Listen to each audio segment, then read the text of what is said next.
Kichikgina bir muhokama yurgizaylik, hurmatli vatandoshim. Hali vaqt men eshib qolgan o'xshaydi, boshqa ta'sir yo'qdek turdi. Xudo xolisa. Men bugungi so'zlagan leksiyalarimda mundaq mazmunlarni sizlarga topshirdim, hurmatli vatandoshim. Birinchisi, Tayvan to'g'risida Amerika Davlat Majlisida imzolangan qonun, o'tirib qo'yilgan qonun loyihalari. Ikkinchisi, Prezident Trumpning bu qatamqi Asiya Tinch okean yig'inida so'zlagan so'zi va endi Tinch okean strategiyasini o'tirib qo'yganligi va shuningda 3 chaqiriqni o'tirib qo'yganligi. Biri davlatlarning bexatarligi, millatlarning mustaqil bo'lishi va xalqlarning erkinligi. Bu katta. Ikkinchidan, anaqadagi Prezident Trump savdo masalasida Jungo'ga nima deganlik biri, endi bundan keyin raqobatga barobarlik asosida, prinsip asosida raqobatlashimiz. Kelnochi bo'lsang, endilikda Prezident Trump bozorga kirish, bozorni ochib etishda, savdo tijorat qilishda shirkatlarga pul qo'shib beradigan, haq qo'shib beradigan ishlarga qat'iy qarshi turamiz. Yani Prezident Trump yani bir mazmun shu kenki oxirida nima dedi? Biz marhamat mablag' soling, biz ham mablag' solamiz, hukumat nomida emas, davlat nomida emas, xususiy shirkat nomida Amerikaga kelib mablag' solsangiz, mana bozor. Bu tayyor sizga uchoq. Lekin planliq igilik, planliq iqtisod bilan shug'ullanayotgan Junguni endilikda biz Tinch okean nima? Hindiston Tinch okean strategiyasi bo'yicha qo'rishaga elish ehtimolligining o'ttirg'i chiqqanligini qayd qilamiz. Demak, jon tomir degan mana shu ikki yer. Ne qaysi yerda biri siz mablag' soling, lekin shart xususiy shirkatlar nomida kelib mablag' solasiz. İkincisi, sizden soat ticaret qilamiz. Bu yerda haq qo'shib berish degan so'zning ma'nosi Jungo'da qaysi bir shirkatlar, mayli xususiy shirkat bo'lsin, mayli davlat egiligidagi shirkat bo'lsin, chet ellarga mal eksport qilganda Germaniya, Angliya, Yaponiya va Amerika qatorliq davlatlarga ularning raqobat kuchi degan nima degan savolni qo'ying. Masalan, bir varaq qog'ozni men Amerikaga eksport qildim. Amerika'da mı ishlab chiqardi bir varaq qog'oz, Jungo'da mı ishlab chiqardi bir varaq qog'oz. Bu ikki varaq qog'oz biri Amerikaning mahsuloti sifatida bozorga kirish kerak. Yana biri Jungo'ning mahsuloti sifatida bozorga kirish kerak. Xaridor qaysini tanlab oladi? Bu nurg'un murakkab jarayonlar, sifat, son deydigan nurg'un narsalar berib ketiladi. Ish vaqti, emgak kuni vaqti, uning sifatini, bahosini belgilaydi deydigan iqtisod ilmidagi so'zlar bor. Xo'sh, mushakkir. Endi bu bir varaq qog'ozni bozorga kirib setish uchun men ham sen bilan raqobatlashim prinsip asosida. Amerika davlatidagi barobarlik asosida. Jungo davlatida bu gapni demaydi.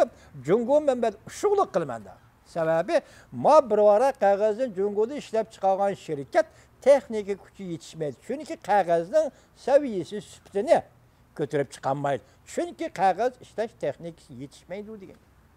Şunu texnik yetişmegenlik için xalqaro raqobatda bozorga kirganda bu malning bahosi bilan amalning bahosida farq qiladi.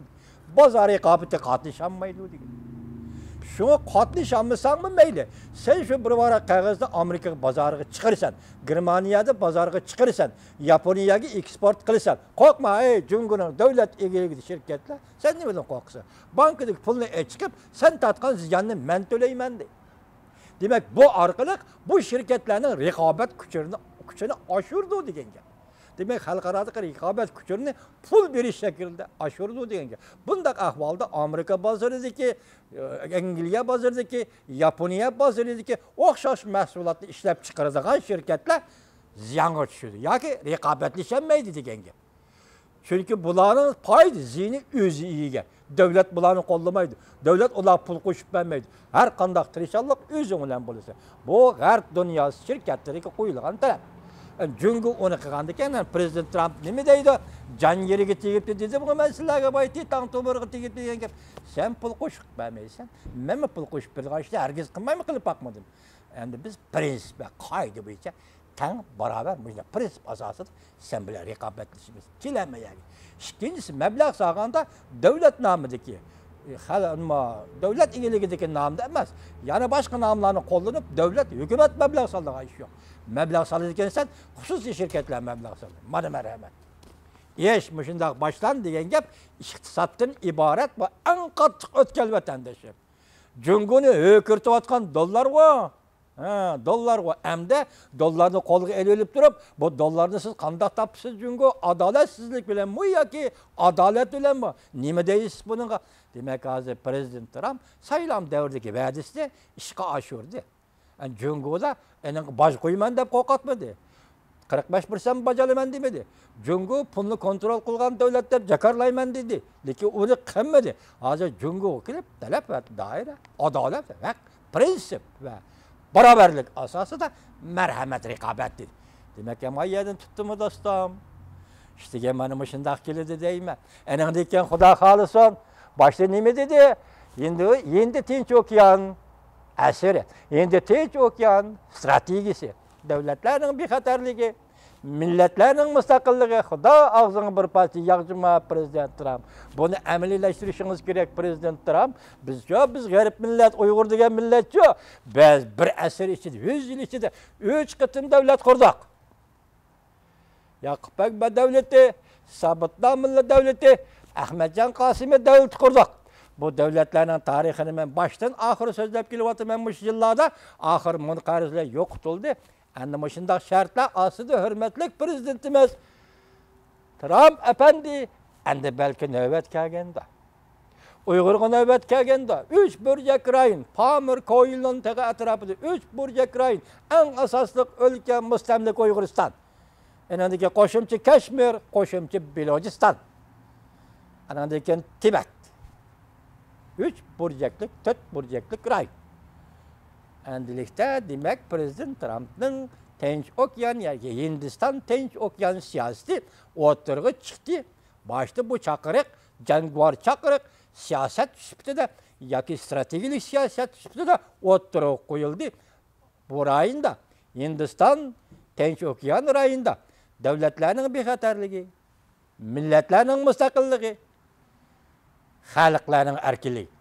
Bu demek bu prensip Amerika müstakil boğa vakti ilan kılgan müstakillik hitapnaması dege prensip. Hazırgısı istillaştırıp kelivatkan prensip. 1914 yılı Amerika'nın şu vaktki prezidenti Wilson hitapnaması istillaştırılgan, oturup koyulgan prensip. Bu prensip bugünkü reis Xi Jinping'in devleti çünkü 1998 yılı 3. ayda 1997 yılı 10. ayda imza koygan Birleşken Devletler Teşkilatı'nın 2 parti nizam namısı bilen maskelidigan prensip. Demek Prezident Trump'ın oturup koyuvatkan siyasi halkara imzallağı. Endi Cungo efendi siz bunu kanda kabul kılısınız. Bizden talebimiz yok ki siz bunu kabul kılısınız. Biz Amerika siyasi yollarının muşundak vaziyette, muşundak siyaset oturup koyulganda Uygurlarının en ahır kıtım 1944 yılı 11. ayının 13. günü kurulgan hükümetini, devletini Amerika bu kudretlik devletin devlet ahlakı dairesinde, devlet siyaseti ve prensibi dairesinde, halkara mizallah ve siyasetler dairesinde, şundaklı Amerika halkının ahlaki dairesinde bu devletini, Uygur'dan devletini israf kılışını talep kılımız.